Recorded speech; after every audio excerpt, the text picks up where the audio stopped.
നമസ്കാരം സർ. നമസ്കാരം. നമ്മുടെ കോക്രോച്ച് ജനതാ പാർട്ടി CJP കഴിഞ്ഞ ഏതാണ്ട് 30 ദിവസം, ഒരു മാസത്തിന് മുകളിലായി ജന്തർ മന്ദറിൽ സമരം ചെയ്യുകയാണ്. നീറ്റ് ചോദ്യപേപ്പർ ചോർച്ചയാണ് വിഷയം. പക്ഷേ തുടക്കത്തിൽ ആ സമരത്തിന് വലിയ ജനശ്രദ്ധയൊന്നുമില്ലായിരുന്നു. ആരും അങ്ങോട്ടേക്ക് തിരിഞ്ഞു നോക്കുന്നില്ലായിരുന്നു. അഭിജിത് ദീപ്കെ എന്ന് പറഞ്ഞ ഏതോ ഒരു പയ്യൻ വന്ന് അവിടെ സത്യാഗ്രഹം ഇരിക്കുന്നു. പിന്നീട് അതിലേക്ക് സോനം വാങ്ചുക് കടന്നു വരുന്നു. സോനം വാങ്ചുക് നിരാഹാര സമരം പ്രഖ്യാപിച്ചു. അതോടുകൂടി സംഭവങ്ങൾ പതിയെ പതിയെ ചൂട് പിടിക്കാൻ തുടങ്ങി. ഞാൻ അതിൻ്റെ ഒരു പശ്ചാത്തലം വിശദീകരിക്കുകയാണ്, കാരണം ചോദ്യത്തിലേക്ക് ഞാനിതുവരെ വന്നിട്ടില്ല. സോനം വാങ്ചുക് നിരാഹാരം കിടക്കുന്നു. പിന്നീട് കോടതിയുടെ ഇടപെടൽ, ഞാൻ മനസ്സിലാക്കുന്നത് ശരിയാണെങ്കിൽ, മനസ്സിലാക്കുന്നതല്ല, പുറത്തു വന്ന വിവരങ്ങൾ അനുസരിച്ച് സോനം വാങ്ചുക്കിന്റെ അഭിഭാഷകൻ തന്നെയാണ് ഒടുവിൽ 20 ദിവസങ്ങൾക്ക് ശേഷം കോടതിയെ സമീപിച്ചത് ഇദ്ദേഹത്തിന്റെ ജീവൻ രക്ഷിക്കണമെന്ന്. അതേ തുടർന്ന് ഡൽഹി പോലീസ് വളരെ സക്രിയമായി തന്നെ സോനം വാങ്ചുക്കിനെ ആശുപത്രിയിലേക്ക് മാറ്റി. അതിന്റെ പശ്ചാത്തലത്തിൽ കുറച്ച് വിവാദങ്ങളുണ്ടായി. പക്ഷേ കോടതിയുടെ കൃത്യമായിട്ടുള്ള നിരീക്ഷണങ്ങളുണ്ടായിരുന്നു. ജീവൻ അപകടം സംഭവിക്കാൻ പാടില്ല. ഡൽഹി പോലീസിന്റെ സത്യവാങ്മൂലമുണ്ട്, അറസ്റ്റ് ഒന്നും ചെയ്തിട്ടില്ല. അതിനെ തുടർന്ന് പാർലമെന്റിന്റെ വർഷകാല സമ്മേളനം തുടങ്ങും. ആ ദിവസത്തേക്ക് ഈ ജന്തർ മന്ദറിൽ നടക്കുന്ന സമര പരിപാടികൾക്ക് കൃത്യമായിട്ടുള്ള ഔദ്യോഗികമായിട്ടുള്ള ഒരു അനുമതി അവർ വാങ്ങിയിട്ടില്ല. പാർലമെന്റിൽ വർഷകാല സമ്മേളനം നടക്കുമ്പോഴത്തേക്ക് അവരൊരു ജാഥ പ്രഖ്യാപിക്കുന്നു. ആ ജാഥ അക്രമാസക്തമാകും.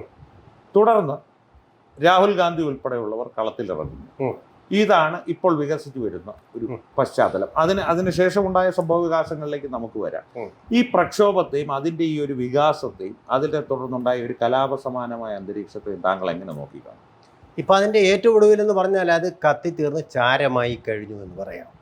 കാരണം ഇത് കത്തിച്ചു നിർത്തിയതും ബുദ്ധിജീവികളെയും അന്താരാഷ്ട്ര സമൂഹത്തെയും മാധ്യമങ്ങളെയും എല്ലാം ഇതിലേക്ക് ആകർഷിച്ചത് വാങ്ചുക് ഫാക്ടറാണ്.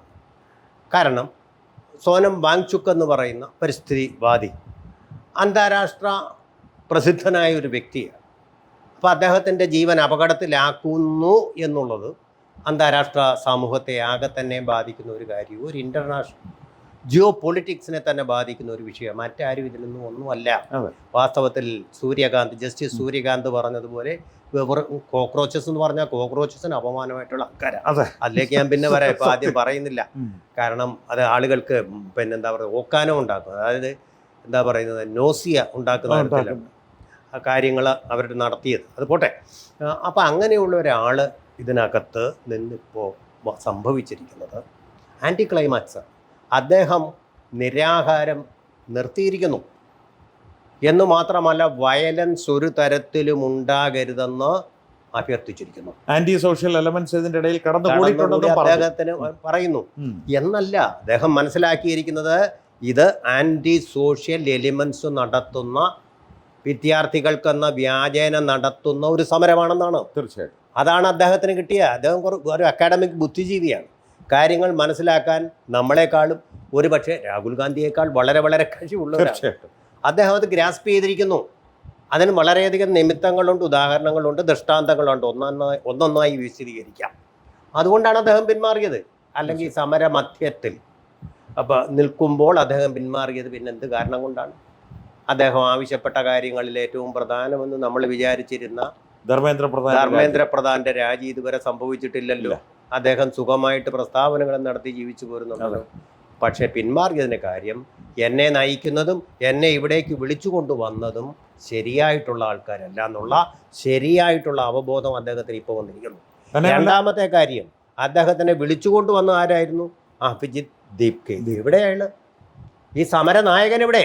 അതെ, രാഹുൽ ഗാന്ധി കഴിഞ്ഞ നാളുകളിൽ ഈ സമരം അതിൻ്റെ ഒരു പഞ്ചാഗ്നി മധ്യത്തിൽ നിൽക്കുമ്പോൾ നമ്മുടെ രാഹുൽ ഗാന്ധി എവിടെയായിരുന്നു? പല ആരോപണങ്ങളുമുണ്ട്.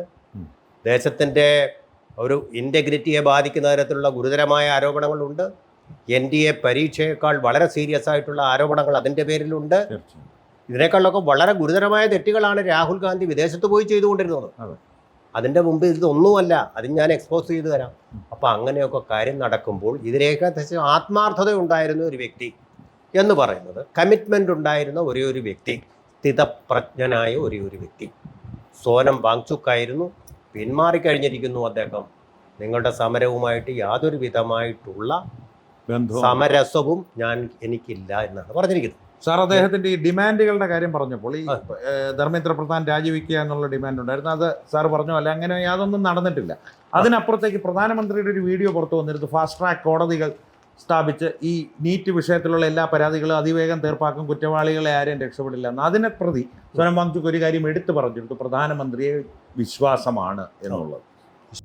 और देश भर में उत्तीर्ण हो गए विद्यार्थियों की खुशियों की खबरें भी आ रही हैं, लेकिन हम वहां पर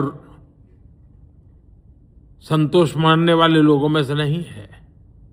और इसलिए मैंने आज फास्ट ट्रैक कोर्ट के लिए विभागों को निर्देश दिए थे।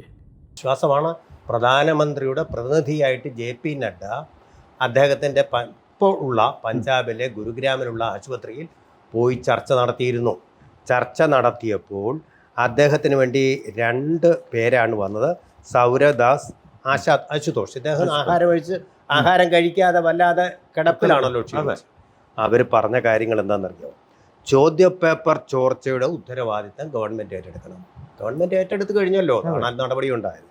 രണ്ടാമത്തത് പാർലമെൻറ്റിലെത്തി MP നേതാക്കൾ തുടങ്ങിയവരെ കാണാൻ അവസരം ഉണ്ടാക്കി തരണം. 3 വിഷയം ഉന്നയിക്കുമെന്ന് ഉറപ്പ് നൽകുക. എവിടെ? പാർലമെൻറ്റിൽ. ഈ കാര്യങ്ങളിൽ ഏതെങ്കിലും ഒന്ന് നടപ്പാക്കി കഴിഞ്ഞാൽ ഞാൻ നിരാകാരം പിൻവലിക്കും. ഇതെല്ലാം നടപ്പായി കഴിഞ്ഞിരിക്കുന്നു. ഇപ്പോൾ ഇതെല്ലാം നടപ്പായി എന്ന് മാത്രമല്ല, അദ്ദേഹം ആവശ്യപ്പെടാത്ത പുതിയൊരു കാര്യം നടന്നിരിക്കുന്നു. ഫാസ്റ്റ് ട്രാക്ക് കോടതി. ഈ നരാധമന്മാരുടെ, ഈ കോച്ചിങ് സെൻറ്റർ കോർപ്പറേറ്റുകളുടെ അവിഹിതമായ ഇടപെടൽ നടത്തിയ ആൾക്കാരെ ശിക്ഷിക്കാൻ വേണ്ടിയിട്ട് ഫാസ്റ്റ് ട്രാക്ക് കോടതികൾ നിലവിൽ വന്നു. കഴിഞ്ഞ രാത്രി, അർദ്ധരാത്രി സ്വാതന്ത്ര്യം ഭാവിച്ചു എന്ന് പറഞ്ഞാൽ കഴിഞ്ഞ അർദ്ധരാത്രി തന്നെ നിലവിൽ വന്നിരിക്കുന്നു. അവരിപ്പം ഫാസ്റ്റായിട്ട് തന്നെ നിമിഷങ്ങൾക്കകം, ദിവസങ്ങൾക്കകം ഇപ്പോൾ ഓരോരുത്തരായിട്ട് അകത്താകുമ്പോൾ 11 പേരെ അറസ്റ്റ് ചെയ്തിട്ടുണ്ട്. അവരെ 13 പേരുണ്ട്. അപ്പോൾ ആ 13 പേരെയും ഇന്ന് തൊട്ട് വിചാരണ ചെയ്തു തുടങ്ങും. ഫാസ്റ്റായിട്ട് അവരുടെ ശിക്ഷ നടപ്പാക്കുകയും ചെയ്യും. അങ്ങേയറ്റത്തെ കടുത്ത ശിക്ഷ തന്നെ കൊടുക്കേണ്ടി വരും. എനിക്ക് തോന്നുന്നത്, ഒന്ന് ഇടയ്ക്കൊന്ന് ഇന്ററപ്റ്റ് ചെയ്തോട്ടെ, കാരണം ഈ വിഷയം പുറത്തു വന്നത് ഇവരെല്ലാവരും നമ്മുടെ മുഖ്യധാരാ മാധ്യമങ്ങൾ, പ്രത്യേകിച്ച് രാഷ്ട്രീയ കക്ഷികളിൽ തൽപര കക്ഷികളായിട്ടുള്ള രാഹുൽ ഗാന്ധി മുതൽ നമ്മുടെ ഇടതുപക്ഷം വരെയുള്ളവർ ബോധപൂർവം മറച്ചു വെക്കുന്നതോ അല്ലെങ്കിൽ അവർ ശ്രദ്ധിക്കാതെ പോകുന്നു, ബോധപൂർവമാണെന്ന് തന്നെ നമുക്ക് വിശ്വസിക്കാം ആയിട്ടുള്ളൊരു കാര്യം, ഈ പേപ്പർ ചോർച്ചയെ സംബന്ധിച്ചുള്ള വിവരങ്ങൾ ആരെങ്കിലും ഏതെങ്കിലും ഒരു മാധ്യമം അന്വേഷിച്ച് കണ്ടെത്തി സ്റ്റിംഗ് ഓപ്പറേഷനിലൂടെ പുറത്തു വന്നതല്ല. പരീക്ഷ നടത്തുന്ന അധികൃതർ തന്നെ ഈ പേപ്പർ ചോർച്ചയെ കണ്ടുപിടിച്ച് ഈ വിവരം പുറത്തുവിട്ട് പരീക്ഷ റദ്ദ് ചെയ്യുക. ആ വിഷയം ഇവരാരും പരാമർശിക്കുന്നില്ല. കാരണം സർക്കാർ സംവിധാനങ്ങൾ തന്നെയാണ് ഇത്തരത്തിലുള്ള കണ്ടുപിടുത്തം നടത്തി പരീക്ഷ റദ്ദ് ചെയ്തത്. തന്നെയുമല്ല, ഈ രണ്ടാമത്തെ നീറ്റ് പരീക്ഷയിൽ 2ാം റാങ്ക് നേടിയ ടോപ്പേഴ്സ് ഉൾപ്പെടെയുള്ളവർ ഇത്തരത്തിൽ പരീക്ഷ റദ്ദ് ചെയ്തത് നന്നായി. കാരണം അനധികൃതമായി ഗുണഭോക്താക്കളായിരുന്നവർക്ക് ഇനിയൊരു അവസരം ലഭിച്ചില്ല എന്നൊരു അഭിപ്രായം അവർ പറഞ്ഞിട്ടുണ്ട്. ഇതെന്തുകൊണ്ടാണ് ഇവർ മറച്ചു വയ്ക്കുന്നത്? ഇത് സർക്കാർ സംവിധാനങ്ങൾ തന്നെയാണ് ഈ പേപ്പർ ചോർച്ചയുടെ വിവരം പുറത്തു കൊണ്ടുവന്നു എന്ന്. വാസ്തവത്തിൽ ഒരേ കാര്യമാണ് ലക്ഷ്യമായിട്ട് ഇവർ പറയുന്നതെങ്കിലും രാഹുൽ ഗാന്ധി നടത്തിയ സമരം വേറെ. അതെ, അതുപോലെ തന്നെ ഈ കോക്രോച്ച് പാർട്ടിയും ആം ആദ്മി പാർട്ടി ചേർന്നുകൂടെ നടത്തുന്ന സമരം വേറെ, വാങ്ചുക് നടത്തിയ സമരം വേറെ. മൂന്നായിട്ട് നമ്മൾ അനലൈസ് ചെയ്യണം.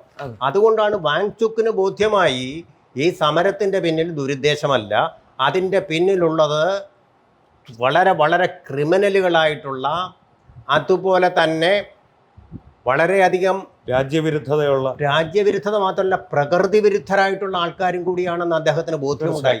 അതിൻ്റെ വിഷ്വലും സോഷ്യൽ മീഡിയയിലുണ്ട്. അതിപ്പോൾ ആദ്യമേ ഞാൻ എക്സ്പോസ് ചെയ്യുന്നില്ല, അതുകൊണ്ട് അദ്ദേഹം മാറി. അപ്പോൾ അതിലെ പ്രധാനപ്പെട്ട അതിൻ്റെ ഗൗരീശങ്കര ശിഖരമായിരുന്ന ആൾ പോയി. അതോടുകൂടി അതിന് തല പോയി, സമരത്തിൻ്റെ തല പോയി. ഇനി നമ്മൾ വരുന്ന സാറ് ചോദിച്ചത് രാഹുൽ ഗാന്ധി എന്ന് പറയുന്ന ആൾ എവിടെയായിരുന്നു ഇത്രയും നാൾ? അദ്ദേഹം മയക്കുമരുന്ന് കഴിച്ചതിൻ്റെ അഡിക്ഷൻ അല്ല, അതിൻ്റെ ഡീടോക്സിഫിക്കേഷൻ നടത്താൻ വേണ്ടി വിദേശ രാജ്യങ്ങളിലായിരുന്നു. ഈ രാജ്യത്ത് വളരെയധികം എക്സ്പോസ് ചെയ്യപ്പെടാത്തുള്ള ഒരു ഫാക്റ്റാണത്. അദ്ദേഹം ധാരാളമായിട്ട് ഈ മയക്കുമരുന്ന് ഡ്രഗ്സ് ഉപയോഗിക്കുന്നുണ്ട്. ആ ഡ്രഗ്സ് ഉപയോഗിച്ച് ഇടയ്ക്കിടയ്ക്ക് വിദേശ രാജ്യം സന്ദർശിക്കുന്ന അത് ഡീടോക്സിഫൈ ചെയ്യാൻ വേണ്ടി പോകുന്നതാണ്. അങ്ങനെ പോയിരിക്കുകയായിരുന്നു സമരം പഞ്ചാഗ്നി മധ്യത്തിലാക്കി നിൽക്കെ. എന്നിട്ട് ഇദ്ദേഹം വന്നിട്ട് എന്തുകൊണ്ട് അഭിജിത്ത് ദീപ്കയുടെ ആ ജന്തർ മന്ദറിൽ പോയില്ല? ആ വിദ്യാർത്ഥികളെ കണ്ടില്ല. അഭിജിത്ത് ദീപ്കെ മുങ്ങി. അയാൾ വേറെ എന്തോ നെഫേറിയസ് പ്രാക്ടീസിന് വേണ്ടി പോയതാണ്. പോട്ടെ, അദ്ദേഹം വളരെയധികം ക്വസ്റ്റ്യനബിൾ ആയിട്ടുള്ള ഒരു വ്യക്തിയാണ്. അത് പോട്ടെ. ഇദ്ദേഹം ആ സമരപ്പന്തലിലൊന്നും പോയില്ല, ഇതുവരെയും പോയിട്ടില്ല. അദ്ദേഹം നേരെ അദ്ദേഹത്തിൻ്റെ പ്രതിപക്ഷ നേതാവെന്ന സ്ഥാനം ദുരുപയോഗപ്പെടുത്തിക്കൊണ്ട് നേരെ പ്രധാനമന്ത്രിയുടെ വസതിയിൽ പോയി. പ്രധാനമന്ത്രിയുടെ വസതിക്ക് മുമ്പിൽ പോയി.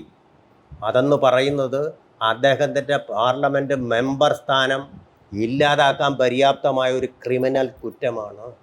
നിരോധിതമായിട്ടുള്ളൊരു മേഖലയിൽ, അതീവ സുരക്ഷാ മേഖലയിൽ അങ്ങോട്ട് പോവുകയും ജനപ്രതിനിധികളെ, 2 മുഖ്യമന്ത്രിമാരെ ഉൾപ്പെടെ അങ്ങോട്ട് നയിക്കുകയും ചെയ്ത വ്യക്തി.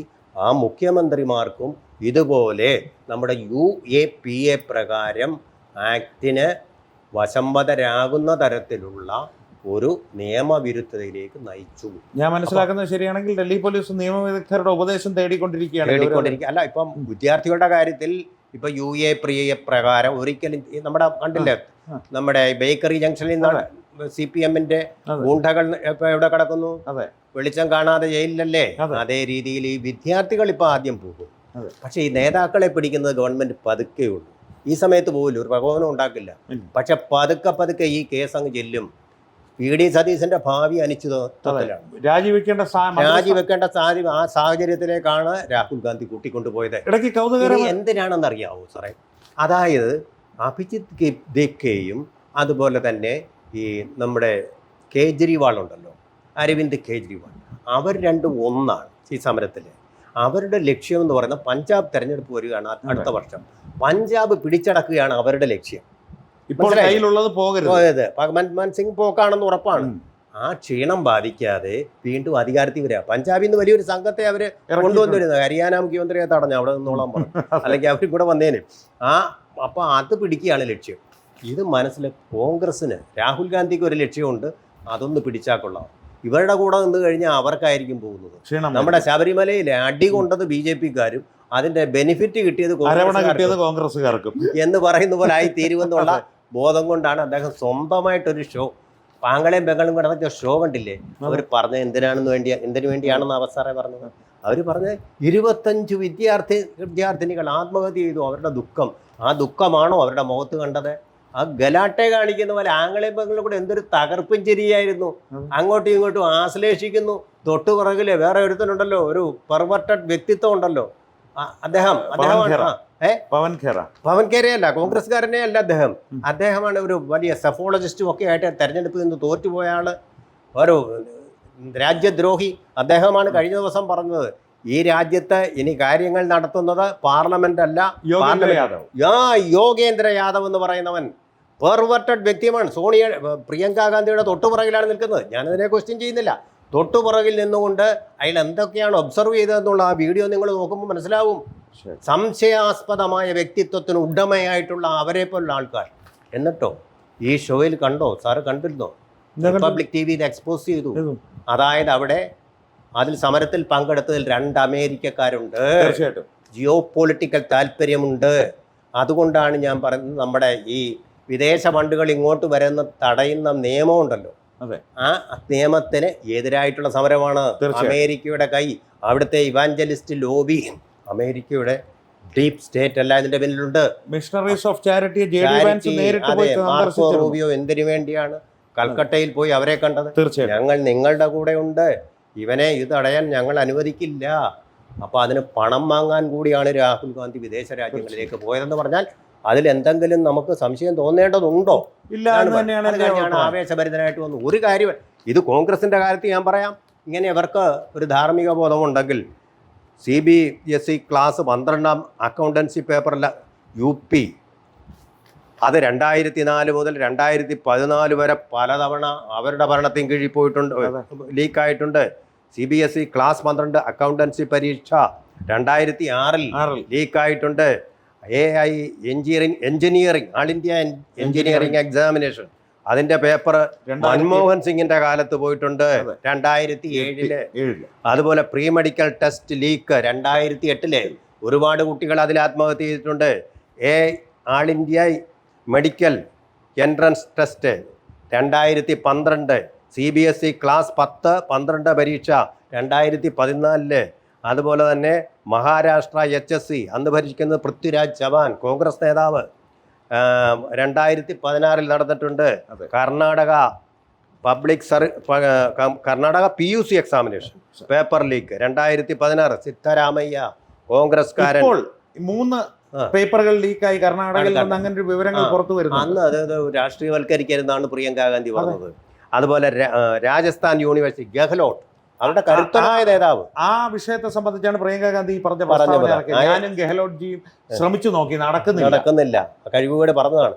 AICC പ്രസിഡന്റായിട്ട് സ്ഥാനം വേണമെന്ന് പറഞ്ഞപ്പോൾ എനിക്ക് ആ പണി വേണ്ട, ഞാൻ രാജസ്ഥാൻ മുഖ്യമന്ത്രി ആയിരുന്നോളാം എന്ന് പറഞ്ഞ തൻ്റെടിയായ കഴിവുറ്റ അഴിമതിക്കാരനുമായ ആ ഭരണാധികാരിയുടെ കാലത്ത് 2013 സംഭവിച്ചിട്ടുണ്ട്. ഹരിയാന ബോർഡ് എക്സാമിനേഷൻ ഇപ്പോഴല്ല, കോൺഗ്രസ് ഭരിക്കുമ്പോൾ 2011 സംഭവിച്ചിട്ടുണ്ട്. രാജസ്ഥാൻ PSC പേപ്പർ, കേരളത്തിൽ ഇപ്പോൾ PSC നടക്കുന്നത് പോലെ രാജസ്ഥാനിൽ PSC പേപ്പർ ചോർന്നു പോയിട്ടുണ്ട്. അതും ഗെഹ്ലോട്ടിൻ്റെ കാലത്ത് തന്നെയാണ്. അതുപോലെ തന്നെ കേരള PSC നിയമനം നമ്മൾ ആസൂത്രണ ബോർഡിലെ ടോപ്പ് പോസ്റ്റിന് വരെ അഴിമതി നടത്തിയിട്ട് അതിപ്പോൾ അവിടെ കൂടാരം കെട്ടിക്കൊണ്ട് അവിടെ പ്രതിഷേധിക്കുകയാണ് മാർക്സിസ്റ്റ് പാർട്ടി. അവരാണ് ഏറ്റവും കൂടുതൽ അഴിമതി PSC നടത്തിയത്. റാങ്കിൽ ഏറ്റവും താഴെ നിന്ന ആളിനെ പിടിച്ച് SI ആക്കിയ ആ പാർട്ടിയും പ്രസ്ഥാനവും. ഇവർക്ക് ധാർമ്മികമായിട്ട് ധർമ്മേന്ദ്ര പ്രധാൻ രാജിവെക്കണമെന്ന് പറയും. എന്ത് ധാർമ്മിക അധികാരമുള്ളത്? അതിൻ്റെ ഒരു മറുവശം കൂടി എന്ന് പറയുന്നത്, ഇവരാരും ഒരു നടപടിയും എടുത്തിട്ടില്ല. മോദി സർക്കാർ ക്രിയാത്മകമായിട്ട് അതിന് നടപടികൾ എടുക്കുകയും ചെയ്തു. ധർമ്മേന്ദ്ര പ്രധാന്റെ ഒരു വീഡിയോ തന്നെ സാർ കണ്ടിട്ടുണ്ടോ? എവിടെയെങ്കിലും ആത്മഹത്യ ചെയ്താൽ, കുട്ടികൾ ആത്മഹത്യ ചെയ്താൽ ഞാൻ എന്നെ തന്നെയാണ് പഴിക്കുന്നത്. കാരണം നമ്മുടെ ഒരു വ്യവസ്ഥ പോയാൽ ജീവിത പരീക്ഷ തോറ്റു എന്നോ തോന്നലുണ്ടാക്കുന്ന വിദ്യാഭ്യാസ സമ്പ്രദായമാണ് കോൺഗ്രസ് ഇക്കാലം അത്രയും വിദ്യാർത്ഥികൾക്കും സമൂഹത്തിനും മേൽ അടിച്ചേൽപ്പിച്ചിരുന്നത്. അതുകൊണ്ടാണ് ഇന്ന് ഏറ്റവും വലിയ ഇൻവെസ്റ്റ്മെന്റ് അച്ഛനമ്മമാർ വിദ്യാഭ്യാസം, മനുഷ്യനാകാൻ വേണ്ടിയുള്ള വിദ്യാഭ്യാസം, ധൈര്യമുള്ളവനാവാൻ വേണ്ടിയുള്ള വിദ്യാഭ്യാസം ആർക്കും നൽകുന്നില്ല. പരീക്ഷ മാർക്ക് കുറഞ്ഞാൽ ഉടനെ അടിയാ. ആ ഒരു അന്തരീക്ഷം വിദ്യാർത്ഥികൾ അതല്ലേ ജെൻസിയുടെ ഏറ്റവും വലിയ പ്രശ്നമാവേണ്ട കാര്യം അതല്ലേ? അതൊന്നും അല്ല ഇവിടെ. ഈ പരീക്ഷ ലീക്ക് ഇത് പരിഹരിച്ചു കഴിഞ്ഞാൽ ഒന്നിനെ കുറിച്ചുള്ള ഈ 20 കുട്ടികളുടെ ആത്മഹത്യ എന്ന് പറയുന്നു, അതിന്റെ പശ്ചാത്തലം ആരും പരിശോധിച്ചില്ല. കാരണം അതൊരു പേടിയാണ്. കാരണം അതിനെ സംബന്ധിച്ച് കൂലങ്കുഷമായ ചർച്ച നടത്തിയാൽ ഒരുപക്ഷെ നമ്മൾ മനുഷ്യത്വം ഇല്ലാത്തവരാണ് എന്ന് മുദ്ര കുത്തപ്പെടുമോ എന്നുള്ളൊരു പേടി. പക്ഷെ അതൊന്ന് ചർച്ച ചെയ്യണം. ചർച്ച ചെയ്യുമ്പോൾ നമ്മൾ പാലാ ബ്രില്യന്റ് കോളേജ് പോലുള്ള കോച്ചിങ് മാഫിയകളെ കുറിച്ചും അന്വേഷിക്കേണ്ടി വരും. അവിടെ എൻ്റെ അനുഭവത്തിൽ ഒരു കാര്യം ഞാൻ പറയാം സാർ. അവിടെ ഫുട്ബോൾ കളിക്കാൻ താല്പര്യം ഒരു കുട്ടി ഉണ്ടായിരുന്നു. അവനെ എൻട്രൻസിൽ വെച്ച് പഠിപ്പിക്കാൻ വേണ്ടിയിട്ട് കൊണ്ടുവിട്ടതാണ്. അവൻ പോയിട്ട് ഫുട്ബോൾ കളിക്കാൻ 5:44 മിനിറ്റ് കൊടുത്തിരിക്കുന്നു. അവൻ അതനുസരിച്ച് 5:41 അവിടെ വരണം. വന്നത് 42 പോയി.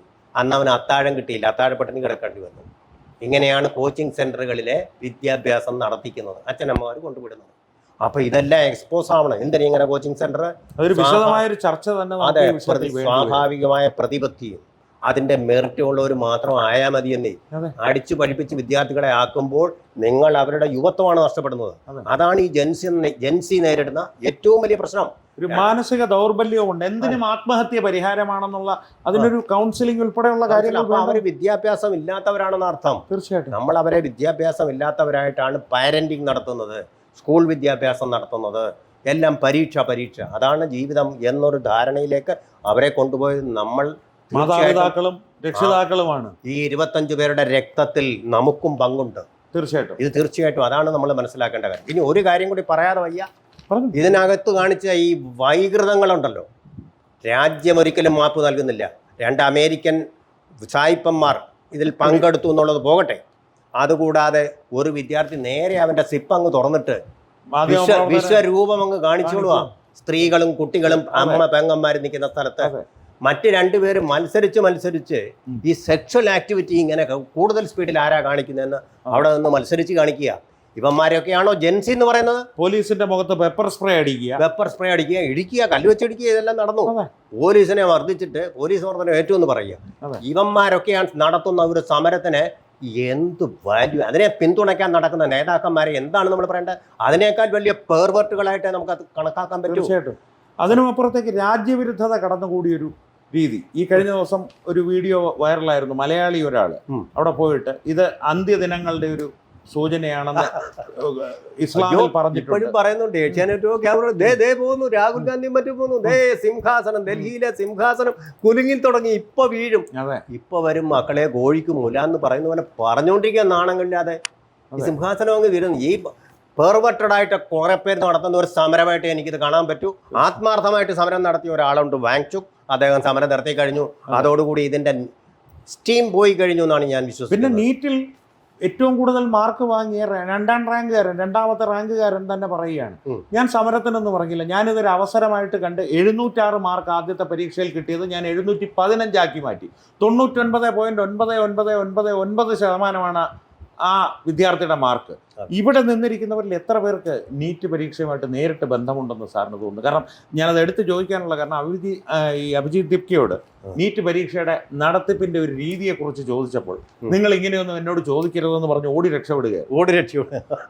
അതുപോലെയാണിത്. അങ്ങനെ അയക്ക് ചോദ്യം പറയാനുള്ള ഉത്തരം, അതുപോലെ ഇവർക്കാർക്കും പാർലമെന്റിൽ ഉത്തരം പറയാൻ ഉള്ള ശേഷിയില്ലാത്തത് കൊണ്ടാണ് പാർലമെന്റിൽ ചർച്ച നടത്താമെന്ന് പലവട്ടം പറഞ്ഞിട്ടും കേൾക്കാതെ നേരെ പാർലമെന്റ് സ്ട്രീറ്റിൽ പോയിട്ട് സെക്യൂരിറ്റി അപകടത്തിലാക്കിയത് അതുപോലുള്ള ആൾക്കാരാണ് നയിക്കുന്നത് എന്ന് മാത്രമല്ല, ഇതുപോലുള്ള സമരങ്ങളിലൂടെ നമ്മൾ കാണിക്കുന്ന ഒരു കാര്യമെന്ന് പറഞ്ഞു കഴിഞ്ഞാൽ, നമ്മുടെ രാജ്യത്ത് അരാജകത്വം ഉണ്ടാക്കുന്ന ശക്തികൾ അത് പറഞ്ഞു കഴിഞ്ഞു. നമ്മുടെ ഹരീഷ് സാൽവെ എന്ന് പറയുന്ന solicitor general, constitution is in danger, അതാണ് രാഹുൽ ഗാന്ധി കാണിച്ചുകൊണ്ടിരിക്കുന്നത്. യോഗേന്ദ്ര യാദവ് പച്ചയ്ക്ക് പറയുകയും ചെയ്തല്ലോ. തലയ്ക്ക് മുകളിൽ ഈ കോൺസ്റ്റിറ്റ്യൂഷൻ വെച്ച് പലതവണ നാടകം കാണിച്ച ആളല്ലേ അദ്ദേഹം. ആ കോൺസ്റ്റിറ്റ്യൂഷനെ അദ്ദേഹത്തിൻ്റെ പിതാമഹനും കൂടി ഇവിടെ നമ്മുടെ ഇന്ത്യക്ക് സമ്മാനിച്ച ആ ഭരണഘടനയെ അപകടത്തിലാക്കുന്ന പരിപാടിയാണ് ഇപ്പോൾ നടത്തിക്കൊണ്ടിരിക്കുന്നത്. തീർച്ചയായിട്ടും ഇത് ഉച്ചി വെച്ച കയ്യിൽ ഉദകക്രിയ ചെയ്യലോ എന്നൊരു ചൊല്ലുണ്ടല്ലോ, ആ പരിപാടിയാണ് ഇപ്പോൾ നടന്നുകൊണ്ടിരിക്കുന്നത്. തീർച്ചയായിട്ടും സാർ നേരത്തെ പറഞ്ഞല്ലോ 2 അമേരിക്കൻ പൗരന്മാരുടെ സാന്നിധ്യം. അതിനു മുമ്പ് ഈ പ്രക്ഷോഭങ്ങളൊക്കെ തുടങ്ങുന്നതിന് മുമ്പ് രാജ്യത്തിന്റെ വിവിധ ഭാഗങ്ങളിലെ ഉത്തർപ്രദേശിൽ നിന്ന് നേപ്പാൾ ബോർഡറിൽ നിന്ന് 2 അമേരിക്കൻ പൗരന്മാർ, അതും അമേരിക്കൻ ചാരസംഘടനയായ CIA നേരിട്ട് ബന്ധമുള്ളവരെ അറസ്റ്റ് ചെയ്തിരുന്നു. ഭാരതത്തിന്റെ ചരിത്രത്തിൽ ആദ്യമായിട്ടാണ്. സാധാരണ ഇങ്ങനെ ആരെങ്കിലും പിടികൂടിയാൽ രഹസ്യമായിട്ട് അമേരിക്ക അങ്ങ് ഏൽപ്പിച്ച് കൊണ്ടുപോയിക്കോളൂ എന്ന് പറയുകയായിരുന്നു. 2014 മുമ്പ് വരെ നടന്നിട്ടുള്ളവരെ വിളിച്ചുകൊണ്ട് വരാൻ വേണ്ടി കൂടിയാണ് ഇടയ്ക്കിടയ്ക്ക് ആരോരും അറിയാതെ, പാർട്ടിക്കാരോട് പോലും പറയാതെ രഹസ്യമായിട്ട് ഇയാൾ നാട് വിട്ടു പോകുന്നു എന്ന് സംശയിക്കേണ്ടി. തീർച്ചയായിട്ടും അതിന് തീർച്ചയായിട്ടും ഇയാൾ എക്സ്പോസ് ചെയ്യപ്പെടണം. ആദ്യം എക്സ്പോസ് ചെയ്ത പിന്നെ ജനങ്ങൾ കൈകാര്യം ചെയ്തോളൂ. പക്ഷേ ഇതൊരു കോൺഗ്രസ് ഒരു പതനത്തിന്റെ അവസാന ഘട്ടത്തിലേക്ക് പോയിക്കൊണ്ടിരിക്കുകയാണോ സാർ? അല്ല, അതിന് ഒരിക്കലും ഇനി ജനങ്ങളിലൂടെ അധികാരത്തിലൂടെ വരാൻ പറ്റില്ല എന്നുള്ളത് മനസ്സിലാക്കി. അട്ടിമറിയിലൂടെ ഇവരുടെ ശ്രമം എന്ന് പറഞ്ഞാൽ പ്രധാനമന്ത്രിയുടെ വസതിയിലേക്ക് പോയിട്ട് അവിടെ വലിയൊരു കലാപവും രക്തരൂക്ഷിത കലാപവും ഉണ്ടാക്കി, കൂദത്ത പോലെ ഒരു പട്ടാള അട്ടിമറി പോലെ ഒന്നും ഉണ്ടാക്കിയിട്ട് അധികാരം ചെയ്യപ്പെടാനായിരുന്നു അവരുടെ ശ്രമം. അത് പരാജയപ്പെട്ടിട്ട് ഇപ്പോൾ എന്തായി? അട്ടിമറിക്ക് പകരം എന്തായി? പൊട്ടിത്തെറിയായി. SP നിങ്ങൾ എന്തായി പറയുന്നത്? അയാൾ രാജിവെച്ചിട്ട് ചർച്ച ചെയ്യുമെന്ന് ഞങ്ങൾ ചർച്ച ചെയ്യാം. ഞങ്ങൾക്ക് പറയണം, ഞങ്ങൾക്ക് പറയാൻ ഐഡിയ ഉണ്ട്. അത് കഴിഞ്ഞിട്ട് നിങ്ങൾക്ക് നോക്കാം. അവർ പലരും പല ഗ്രൂപ്പായി. ഇപ്പം അരവിന്ദ് കെജ്രിവാൾ ഒരു ഗ്രൂപ്പ്, അതുപോലെ തന്നെ SP മുലായം സിംഗ് മകൻ അഖിലേഷ് യാദവ് മറ്റൊരു ഗ്രൂപ്പ്, രാഹുൽ ഗാന്ധി മറ്റൊരു ഗ്രൂപ്പ്, ഇന്നലെ ഗാന്ധി സ്മൃതിയിൽ അഖിലേഷിനെ കണ്ടില്ല, വാങ്ചുക് വേറൊരു ഗ്രൂപ്പ്, DMK നേരത്തെ പോയി, 4 അടിച്ചു പിരിഞ്ഞു. BJP NDA ഒറ്റക്കെട്ടായിട്ട് നിൽക്കുകയും ചെയ്യുന്നുണ്ട്. ഇത് എന്നിട്ട് ഈ നമ്മളെ മലയാളത്തിലെ ചാനലുകളെ ഇത് മനസ്സിലാക്കാതെ എന്ത് സ്വപ്ന ലോകത്തിലാണ് ജീവിക്കുന്നത്. അതുപോലെ കേരളത്തിലെ മഹാനടന്മാരുടെ കുറച്ച് മക്കള്, കുറച്ച് വിവരം അവർക്ക് ഉണ്ടാക്കി കൊടുക്കണോ? ശരിയായിട്ടുള്ള വിദ്യാഭ്യാസം നിങ്ങളുടെ മക്കൾ നിങ്ങൾ ഉണ്ടാക്കി കൊടുക്കുക. മമ്മൂട്ടിയുടെ ആയാലും മോഹൻലാലിൻ്റെ ആയാലും നിങ്ങൾക്ക് ഇത്രയും കോടിക്കണക്കിന് രൂപയുണ്ടല്ലോ, കാര്യം എന്താണെന്ന് പഠിച്ചിട്ട് മക്കളോട് വർത്തമാനം പറയും. അക്രമമൊന്നും ഉണ്ടായിട്ടില്ലല്ലോ, അവരാരെയും ഉപദ്രവിച്ചില്ലല്ലോ എന്ന് ടൊവിനോയുടെ പ്രസ്താവന, മഞ്ജു വാര്യരുടെ പ്രസ്താവന. ഇത് മലയാളത്തിൽ ഡെപ്ത് വേണം, പറയുന്നതിന് മുമ്പ് അതിനെക്കുറിച്ച് ആഴത്തിൽ പഠിക്കണം. അതെ, നിങ്ങളൊക്കെ പറയുമ്പോൾ കഴിഞ്ഞ ദിവസം ഒരു രസകരമായിട്ട് ശില്പാ ഷെട്ടി എന്ന് പറയാം, മഞ്ജു വാര്യരെന്ന് വെച്ച് നോക്കുമ്പോൾ വലിയ അഭിനയ പ്രതിഭയൊന്നുമല്ല, പക്ഷെ അവർ ഈ രാഷ്ട്രീയ കാര്യങ്ങളിൽ, സാമൂഹ്യ കാര്യങ്ങളിൽ നടീനടന്മാരെ അഭിപ്രായം പറയുന്നതിനെ കുറിച്ചൊരു അഭിപ്രായം പറഞ്ഞു. അവർ പറഞ്ഞതെന്ന് പറഞ്ഞാൽ പറയുന്നതിന് കുഴപ്പമൊന്നുമില്ല, അത് ജനാധിപത്യപരമായിട്ടുള്ള ഒരു അവകാശമാണ്. പക്ഷെ എൻ്റെ ഒരു അഭിപ്രായം, സെലിബ്രിറ്റികൾ ഇത്രയും ആളുകളെ സ്വാധീനിക്കാനുള്ളൊരു ശേഷിയുള്ളപ്പോൾ ഒരു വിഷയത്തിന്റെ 360 ഡിഗ്രിയിലുള്ള കാര്യങ്ങളും അറിയാമെങ്കിൽ മാത്രമേ അതിനെക്കുറിച്ച് പ്രതികരിക്കാൻ പോകാവുള്ളൂ, അല്ലെങ്കിൽ അതിനെക്കുറിച്ച് പ്രതികരിക്കാൻ പോകുന്നത്. കാരണം അതെ, നമ്മളെപ്പോലല്ല, അവരെന്ന് പറഞ്ഞാൽ സെലിബ്രിറ്റീസ് ആണ്, കൂടുതൽ ശ്രദ്ധിക്കപ്പെടുന്ന ആൾക്കാരാണ്. വാ തുറക്കരുത്, മണ്ടത്തരം പറയാനാണ്. അതെ, അതാണ് നിങ്ങൾ ചെയ്യേണ്ടത്. തീർച്ചയായും അത് വമനേച്ച ഉണ്ടാക്കും. എങ്ങനെ? അവിടെ നടന്ന ഈ എന്താ പറയുന്ന അവിടുത്തെ അശ്ലീല ഷോ ഉണ്ടല്ലോ, പട്ടി ഷോ പോലെ നടത്തിയ സിപ്പഴിച്ചും മറ്റും, അതുപോലെ അതിനെയൊക്കെയാണ് ഈ പിന്തുണയ്ക്കുന്നത്. ലൈംഗിക ബന്ധത്തിൽ ഏർപ്പെടുന്നതിൻ്റെയൊക്കെ ഷോ അവിടെ കാണിച്ചതുപോലെ അതെ. മറ്റുള്ളവരുടെ മനസ്സിൽ അവർക്കൊക്കെ കാണിക്കുന്നവർക്ക് സുഖമായിരിക്കും, കാണുന്നവർക്ക് ഈ അത് സാറ് വലിയ പറഞ്ഞ അശ്ലീല വമനേച്ഛ ഉണ്ടാക്കും. അശ്ലീല ദൃശ്യം കാണിച്ചവനെ ആയിരിക്കും മമ്മൂട്ടി പറയുന്നത് ചേർത്ത് പിടിക്കണം, എംപവർ ചെയ്യണം. ചേർത്ത് അറപ്പുവരും വൃത്തികെട്ടവൻ. തീർച്ചയായിട്ടും. അമ്മയും പെങ്ങളെയും തിരിച്ചറിയാൻ വയ്യാത്തമാരാണ് സമരം നടത്തുന്നത്. അവന്മാർക്ക് സിമ്പതിയായിട്ട് നടക്കുന്നു. ഇനി അവസാനമായിട്ട് നമ്മുടെ ചർച്ച അവസാനിപ്പിക്കുന്നതിന് മുമ്പ് കേരള ഹൗസ് ഒന്ന് ചർച്ച ചെയ്യേണ്ടതുണ്ട്. ഇപ്പോൾ പുറത്തു വരുന്ന വിവരം, ഇന്ന് നമ്മൾ തത്വമി രാവിലെ ഒരു വീഡിയോ ചെയ്തതേ ഉള്ളൂ. കേരള ഹൗസ് ആണ് ഈ ആസൂത്രണങ്ങളുടെ ഒരു പ്രധാന കേന്ദ്രം എന്നുള്ള ഒരു വിവരം പുറത്തു വരുന്നുണ്ട്. അതിനെക്കുറിച്ച് എങ്ങനെയാണ് പ്രതികരിക്കുന്നത്? കേരള ഹൗസ് അല്ല, അങ്ങനെ ഉണ്ട്. ഈ മോദിയെ എങ്ങനെയും ഒന്ന് ഒതുക്കാൻ വേണ്ടിയിട്ട് അവർക്ക് കഴിയുന്നില്ല. അപ്പൊ അതിനുവേണ്ടി കേരള ഹൗസ് ദുരുപയോഗപ്പെടുത്തും. തീർച്ചയായും. രണ്ടാമതൊരു കാര്യം, അവിടെ ജന്തർ മന്ദറിൽ ഒരു കോൺഗ്രസ് MP ഉണ്ടായിരുന്നു. അദ്ദേഹത്തിന്റെ വീടാണ് ഇതിനായിട്ട് നേരത്തെ ഉപയോഗിച്ചിരുന്നത്, അഭിജിത് ഗേപ്കെ. അവിടെ നോക്കിക്കഴിഞ്ഞപ്പോൾ അതിൻ്റെ ഉടമ കാണുന്ന കാര്യമെന്ന് പറഞ്ഞാൽ, ഈ സോനം വാങ്ചുക്ക് അവിടെ പട്ടിണി ഇരിക്കുമ്പോൾ അദ്ദേഹം ഒറ്റയ്ക്കിരുന്ന് പട്ടിണി നയിക്കുമ്പോൾ ഇവരെല്ലാം കൂടെ കൂട്ടമായിട്ട് അവിടെ പോയിട്ട് ബിയർ പാർട്ടിയാണ്, DJ പാർട്ടി നടത്തുന്ന പോലാണല്ലോ രാഹുൽ ഗാന്ധിയും പിന്നെ പ്രിയങ്ക. ഇനി അവരെ ഗാന്ധി എന്നുള്ള പേര് വിളിച്ചുകൂടാ. പ്രിയങ്ക വാദ്രയും അവിടെ ഗലാട്ടെ DJ പാർട്ടി നടത്തുന്ന പോലാണ് പ്രധാനമന്ത്രിയുടെ വസതിയിൽ കിടന്ന് ആടുന്നു, തീർക്കുന്നു, കളിക്കുന്നു, ചിരിക്കുന്നു. മുംബൈ ഭീകരാക്രമണം നടക്കുമ്പോൾ ആ രാത്രി മുഴുവൻ പാർട്ടിയിലായിരുന്നു രാഹുൽ ഗാന്ധി. അതെ, സാറിന് ഓർമ്മയുണ്ടാവും. മുംബൈ ഭീകരാക്രമണം നടക്കുന്ന പാർട്ടി നടത്തുന്ന ഇന്ത്യ തോൽക്കുമ്പോൾ പാർട്ടി നടത്തുന്ന. അതെ അതെ, ഇതുപോലെയുള്ള ബാലക് ബുദ്ധി എന്നാണ് പ്രധാനമന്ത്രി. അതുപോലും ഇല്ലാത്ത മനുഷ്യനാണ് ഇയാളെന്നാ എനിക്ക്. ബാലക് ബുദ്ധി അല്ല സാർ, ഇപ്പോൾ എനിക്ക് തോന്നുന്ന ഒരു കുബുദ്ധിയാണ്. എന്നാൽ അതിനുള്ള ഒരു ബുദ്ധി വൈഭവം ഇല്ലതാനും. അതെ. അപ്പൊ അങ്ങനെയൊക്കെയാണ് ചില MP-മാരും ഒക്കെ ഇത് സഹായിച്ച്. അവിടെ ബിയർ കുപ്പികൾ ഇതൊക്കെ കണ്ടുകൊണ്ടുമായിരിക്കും ഒരുപക്ഷെ സോനം വാങ്ചുക്ക് നമസ്തേ എന്ന് പറഞ്ഞ്. സോനം വാങ്ചുക്കിന് മുമ്പ് ബുദ്ധിപര സാർ ഇപ്പോൾ പറഞ്ഞപ്പോഴാണ് എൻ്റെ ഓർമ്മയിൽ അതൊന്നും മിന്നി പറഞ്ഞത്. പ്രധാനമന്ത്രിയുടെ വസതിയുടെ മുമ്പിൽ ഇവർ കാണിച്ചൊരു സമരാഭാസം, അതിൽ നിന്ന് ഒരാൾ ബുദ്ധിപൂർവ്വം വിട്ടു നിന്നിരുന്നു, ശശി തരൂർ. ഒരൊറ്റ വാക്കിയാൾ പറഞ്ഞിട്ടില്ല. കാരണം പ്രത്യക്ഷപ്പെട്ടിട്ടുമില്ല, അവിടെ വന്നിട്ടുമില്ല, സാന്നിധ്യം ഉണ്ടായിരുന്നില്ല. ബുദ്ധിപൂർവ്വം ഒഴിവായതാകാനാണ് സാധ്യത. സാറിന് തോന്നുന്നു? തീർച്ചയായിട്ടും. ഒരു കമ്മിറ്റ്മെന്റ് ഇല്ലാത്ത പെർവെർട്ടഡ് ആയിട്ടുള്ള ചില പേഴ്സണാലിറ്റീസ് നടത്തുന്ന സമര ആഭാസമായിട്ട് മാത്രമേ ഇതിനെ കഴിയാൻ പറ്റൂ. ഇതിനെ നമ്മുടെ നേരത്തെ ജന്തർ മന്ദറിൽ നടന്നിരുന്ന സമരങ്ങൾക്ക് 4G സ്പെക്ട്രത്തിനെതിരെയും അഴിമതിക്കെതിരെയും നടന്ന സമരവുമായിട്ട് ഒരു സാമ്യവുമില്ല. ഇവിടെ ഒരു അഴിമതിയും നടന്നിട്ടില്ല. ധർമ്മേന്ദ്ര പ്രധാന്റെ മക്കളാരും ഇതുകൊണ്ട് എന്തെങ്കിലും നേടിയിട്ടുമില്ല. അത് NDAയുടെ കുഴപ്പമാണ്. NDA വളരെ ഉദ്ദേശശുദ്ധിയോടുകൂടി നമ്മുടെ VSSCയുടെ ഡയറക്ടർ, ISRO ഡയറക്ടറായിരുന്ന പിന്നെ ഡോക്ടർ രാധാകൃഷ്ണന്റെ നേതൃത്വത്തിൽ ഉണ്ടാക്കിയ ഒരു കമ്മിറ്റിയുടെ ശുപാർശ അനുസരിച്ച് കൺസ്ട്രക്ട് ചെയ്തതാണ്, സതുദ്ദേശത്തോടു കൂടി. അവിടെ ഈ കോച്ചിങ് സെന്ററുകൾ കോർപ്പറേറ്റ് താല്പര്യങ്ങൾ ഉപയോഗിച്ചുകൊണ്ട് അവിടെ എല്ലാം അട്ടിമറിക്കുവാൻ വേണ്ടി, പണത്തിന് വേണ്ടിയുള്ള ഇപ്പോൾ അവരുടെ ആവശ്യം എനിക്ക് തോന്നുന്നു ഈ കോച്ചിങ് സെന്റർ മാഫിയയുടെ ഇത് തിരിച്ച് സംസ്ഥാനങ്ങളുടെ നിയന്ത്രണത്തിലേക്ക് ഈ നീറ്റ് പരീക്ഷ എൻട്രൻസ് എക്സാം കൊണ്ടുവരണം എന്നുള്ളതാണ്. കോച്ചിങ് സെന്ററുകളുടെ പേരിൽ നടപടി വരാൻ പോകുന്നുണ്ട്, അത് ഉടനെ തന്നെ ഉണ്ടാവും. തന്നെ ഈ സിസ്റ്റം കംപ്ലീറ്റ് ഓവർഹോൾ ചെയ്യാനുള്ള ഒരു പരിപാടി ഗവൺമെന്റ് ചെയ്യും. അതുപോലെ തന്നെ ഈ മന്ത്രിസഭയിലും റീഷബിൾ ഇപ്പോൾ ധർമ്മേന്ദ്ര പ്രധാനെ എന്നേ മാറ്റിയനെ. ഇവർ ഈ സമരം നടത്തിയതുകൊണ്ട് അങ്ങനെ പിടിവാശി വേണ്ട. നിങ്ങൾ തോറ്റവർ പറയുന്ന അനുസരിച്ച് ഭരിക്കാനല്ല ജയിച്ച ഞാനിരിക്കുന്നത്. ഒരു ധാർമ്മികതയുടെ ഒരു കാര്യം കൂടി പറയാം സാർ. ഒരു വർഷം ഞാൻ കൃത്യമായിട്ട് ഓർക്കുന്നില്ല, മാവോയിസ്റ്റ് ആക്രമണത്തിൽ നമ്മുടെ ജവാന്മാരും സിവിലിയൻസും കൊല്ലപ്പെട്ട ഒരു സംഭവം UPA സർക്കാരിൻ്റെ സമയത്തുണ്ടായിരുന്നു. ചിദംബരമായിരുന്നു അന്ന് ആഭ്യന്തരമന്ത്രി. അന്ന് ചിദംബരത്തിൻ്റെ മേലുള്ള സമ്മർദ്ദം ശക്തമായപ്പോൾ ചിദംബരത്തിന് പിന്തുണയുമായി മുന്നോട്ട് വന്നത് BJP ആണ്. ഇപ്പോൾ രാജ്യത്തിൻ്റെ ആഭ്യന്തരമന്ത്രി രാജിവെക്കാൻ പാടില്ല, അങ്ങനെ ചെയ്താൽ അത് മാവോയിസ്റ്റുകൾ ജയിക്കുന്നതിന് തുല്യമായിരിക്കും. ഈ ഒരു ധാർമ്മികത കുറിച്ച് പറഞ്ഞ് നമുക്ക് അവസാനിപ്പിക്കാം. ആ ധാർമ്മികത ഞാൻ പറയാം. വാജ്പേയി ബംഗ്ലാദേശ് യുദ്ധം ജയിച്ചപ്പോൾ ഇന്ത്യയുടെ ദുർഗയാണ് ഇന്ദിരാഗാന്ധി എന്ന് പ്രകീർത്തിച്ചു AB വാജ്പേയി. ഇതാണ് പ്രതിപക്ഷ ബഹുമാനം എന്ന് പറയുന്നത്. ഇത് തീർച്ചയായിട്ടും കഴിഞ്ഞ ദിവസം ഈ ചിദംബരം തന്നെ അവിടെ വന്നിരുന്നു ഈ സമരം ആളിക്കത്തിക്കാൻ വേണ്ടി. അങ്ങനെ കാർത്തി ചിദംബരത്തിനും അവർ നേരിടുന്ന അഴിമതി ആരോപണത്തിൽ നിന്ന് രക്ഷപ്പെടാൻ വേണ്ടിയിട്ട് അവിടെ വന്നിരുന്നു. ഒരൊറ്റ വാക്ക്, നിങ്ങൾ ഇങ്ങനെ സമരം ചെയ്യരുത്, ആഭാസം ചെയ്യരുതെന്ന് ഒരു മര്യാദ കൊണ്ട് പറയാമായിരുന്നത്. നമ്മളെ ഒരുമിച്ച് നിൽക്കണം, അമേരിക്കക്കാരുടെ പണിയാണിത്, ഇന്ത്യയുടെ ഫാസ്റ്റായിട്ടുള്ള ഇക്കണോമിക് ഗ്രോത്ത് തടയാൻ വേണ്ടിയിട്ടുള്ള ജിയോ പൊളിറ്റിക്കൽ ശ്രമമാണിത്, ഡീപ് സ്റ്റേറ്റിൻ്റെ ശ്രമമാണിത് എന്ന് പറയാമായിരുന്നു. ഇതറിയാത്ത ആളല്ല അദ്ദേഹം. ഒരു വാക്ക് പോലും ഇന്ത്യക്ക് അനുകൂലമായ ആരും പറയുന്നില്ല.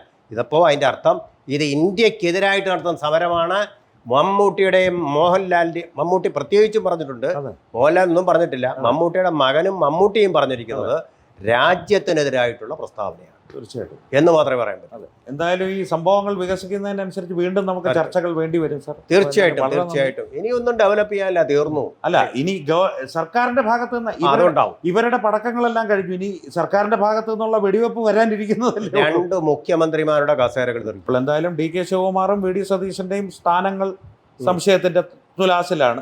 ഉള്ള രണ്ട് വരും ദിവസങ്ങൾ അതെ ഉള്ള 3 മുഖ്യമന്ത്രി 2 കൂടെ മൂന്നിൽ 2 പോകും.